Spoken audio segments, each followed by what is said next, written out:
బలగం హీరోకి game changer shock. Supporting roles చేస్తూ వచ్చి ఇప్పుడు లీడ్ రోల్స్ చేసి సత్తా చాటే పొజిషన్కి వచ్చాడు టాలీవుడ్ యాక్టర్ ప్రియదర్శి. పెళ్లి చూపులు సినిమాతో పాపులర్ అయిన ప్రియదర్శి ఓ పక్క స్టార్ సినిమాల్లో ఫ్రంట్ రోల్స్ చేస్తూనే మల్లేశం, బలగం లాంటి సినిమాలో లీడ్ రోల్స్ చేశాడు. అతని సోలో అటెంప్ట్ మల్లేశం నుంచి మంచి రెస్పాన్స్ తెచ్చుకోగా బలగం సినిమా కమర్షియల్ సక్సెస్ అందుకుంది.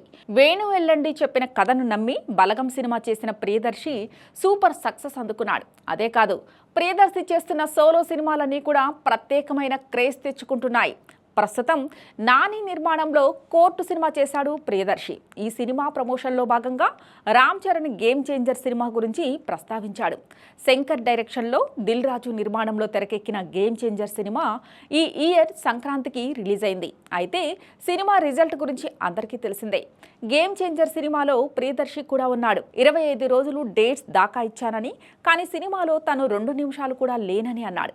శంకర్ డైరెక్షన్లో ఒక సినిమా అయినా చేయాలనే ఆలోచనతో ఈ సినిమా చేశానని, చరణ్ అన్న కోసం సినిమా చేశానని చెప్పుకొచ్చాడు ప్రియదర్శి. అంతేకాదు, ఆ సినిమా బలగం కన్నా ముందు సైన్ చేశానని చెప్పారు ప్రియదర్శి.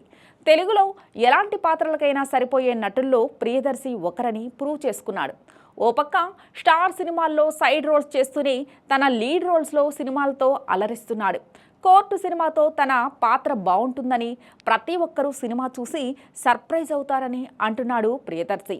ఈ సినిమాతో పాటు మోహన్ కృష్ణ, ఇంద్రగంటితో సారంగపాణి జాతకంతో కూడా రాబోతున్నాడు ప్రియదర్శి. చిన్నగా లీడ్ రోల్ సినిమాలు చేస్తూ సినిమాకు రేంజ్ పెంచుకుంటూ వెళ్తున్నాడు. కోర్టు సినిమా విషయంలో సూపర్ కాన్ఫిడెంట్గా ఉన్న ప్రియదర్శి ఆశించిన స్థాయిలో ఫలితాన్ని ఇస్తాడేమో చూడాలి. తను చేస్తున్న సినిమాలతో కొత్త ప్రయత్నాలు చేస్తూ ప్రేక్షకులను అలరిస్తున్న ప్రియదర్శి కెరీర్లో ఇంకా ప్రయోగాలు చేయాలని చూస్తున్నాడు.